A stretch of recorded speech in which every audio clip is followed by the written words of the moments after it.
ademe wengi ing kutha iki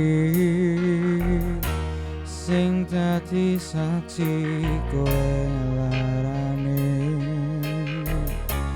janjimu kowe bakal setya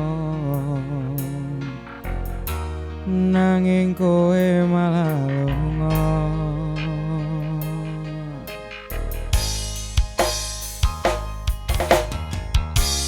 panas srengenge iki ra kaya panase ati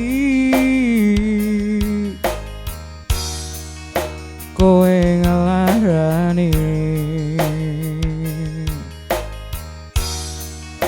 tanpa mikir aku Gusti matur nuwun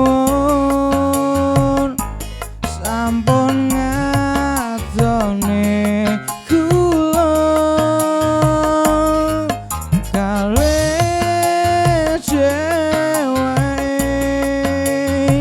sing mung bisa nglarani ati Gusti kula tasih kuat nyangga ikhlas nerima yen